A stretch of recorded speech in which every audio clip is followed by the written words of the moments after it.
istilah bahasa kebangsaan kita memang bahasa Melayu. Itu tidak pernah dirubah dalam pelembagaan. Sekarang penggunaan istilah bahasa Malaysia itu sebagai satu istilah umum, tetapi tidak mempunyai implikasi undang-undang. Yang ada implikasi undang-undang ialah bahasa Melayu. Itu dalam 152 jelas, dan dalam banyak akta dan banyak peraturan yang lain pun tetap bahasa Melayu. Jadi ini tak patut jadikan isu lah. Dan sekarang jadi isu. Termasuk baru-baru ini ada satu sidang di Kuala Lumpur. Ada yang bertanya kepada saya, mengapa tak diperjuangkan istilah bahasa Melayu? Mengapa bahasa Malaysia? Saya kata saya tidak pernah keliru tentang istilah bahasa Melayu bahasa Malaysia. Perjuangan saya dari dahulu bahasa Melayu. Di mana-mana negara, itu saya katakan di Australia, walaupun ada berbagai-bagai etnik yang ada di situ, tapi bahasa English language itu sebagai bahasa negara, mereka tidak merubahnya. Tak pula jadikan di Australian language, bahasa Australia, bahasa New Zealand, bahkan Singapura pun tetap meletakkan nama bahasa Inggeris. Jadi nama bahasa ini sangat rapat dengan sejarah. Kita tak patut merubah. Indonesia itu cerita lain. Tahun 28 dalam Sumpah Pemuda mereka mengubah nama bahasa Melayu menjadi bahasa Indonesia. Tapi hakikatnya masih bahasa Melayu. Sebelum tahun 28, apa bahasa orang Indonesia? Bahasa Melayu. Dan itu sudah saya buktikan dengan menunjukkan berbagai terbitan jurnal, majalah, buku. Walaupun ada ejaan Belanda, MELOJOE, itu Melayu, ejaan secara Belanda, tetap. Di sebagai rakyat kita Indonesia sekarang sudah menolak sejarah lah. Dan saya memang jadi kritikan pedas oleh rakan-rakan sebagai rakan kita di Indonesia kerana memperjuangkan konsep alam Melayu. Dahulu tak ada. Ini kerana kesan pasca kolonial. Kita lepas penjajahan, kita pun membina negara masing-masing. Dan dengan jati diri masing-masing, Indonesia mengubah nama jadi bahasa Indonesia. Malaysia kekal bahasa Melayu. Brunei kekal bahasa Melayu. Indonesia masih di alam Melayu sebenarnya.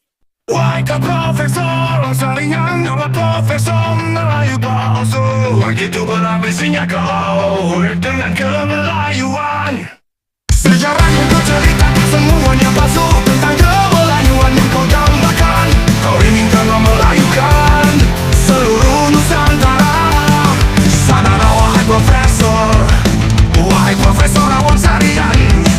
Kau adalah orang Jawa yang hanya numpang dilahirkan di negeri Malaysia.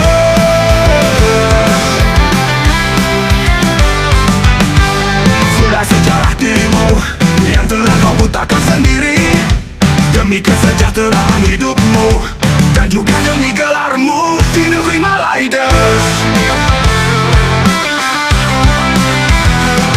Dan kau mengatakan bahwa orang-orang Indonesia tak menghormati sejarah. Sejarah yang manakah yang kau maksud? Mungkin sejarah kemelayuan yang kau maksud. Sejarah itu tercipta dan diciptakan oleh kesepakatan masyarakat, seperti halnya sejarah Melayu dan juga bahasa Melayu. Yang semua itu tercipta dan diciptakan oleh kesepakatan masyarakat.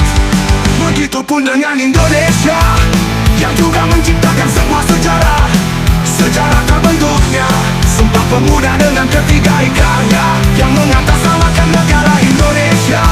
Satu bangsa, satu tanah air, dan satu bahasa.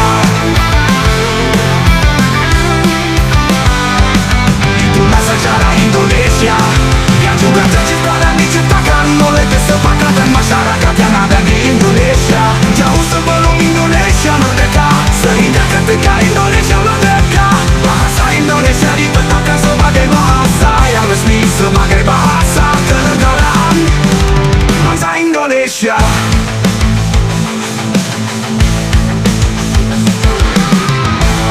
Itulah sejarah Indonesia yang tercipta dan diciptakan oleh kesepakatan masyarakat Indonesia.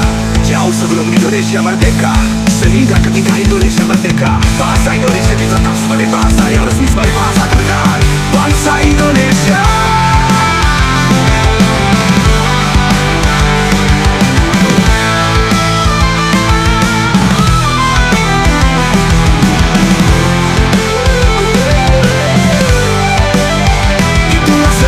Indonesia yang tercipta dan diciptakan oleh kesepakatan masyarakat Indonesia.